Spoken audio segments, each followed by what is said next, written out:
दोस्तों, जो ये वीडियो कहाँ कहाँ तक जाते हैं तो आप सब ज़रूर वीडियो को देखिए और शेयर कीजिए। सब्सक्राइब नहीं किए हैं तो सब्सक्राइब ज़रूर कर लीजिए। और क्या कहते हो, अभी हम वीडियो बनाते हैं, ठीक ना। ब्लॉग वीडियो बना रही हूँ, अभी शॉर्ट तो एक दो डाल रही हूँ।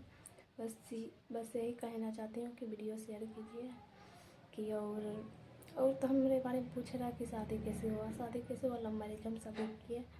और कहाँ, और हम कितना पूछ रहे कोर्ट से करे हो। हाँ, हम कोर्ट से किए हैं, ठीक ना।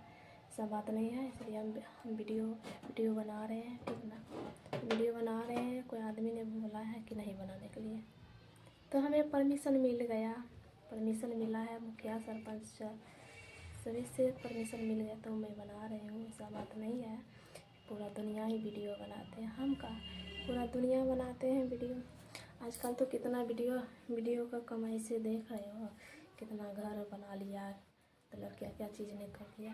अगर भगवान की कृपा होगा तो हम भी एक दिन यूट्यूबर बन जाएंगे। ऐसा बात नहीं है, नहीं मेहनत अगर करेंगे, मेहनत का फल ज़रूर मिलेगा, ठीक ना। और उसके बाद नहीं किसी को देखा हम कभी जले हैं, नहीं जलेंगे, ठीक ना। को नहीं कुछ है तो हम उसी में खुश है, ठीक ना। हमको नहीं चाहिए कुछ, बस नमक रोटी खाएंगे रह जाएंगे। ऐसा बात नहीं है कि नहीं हमको ये चीज़ चाहिए वो चीज़ चाहिए, इतना फरमाइश भी नहीं करते। एंजॉय उतना नहीं है, सब चीज़ का शरीर में, ठीक है। अगले वीडियो में मिलते हैं। सब्सक्राइब करके शेयर कीजिए, अच्छा लगे वीडियो।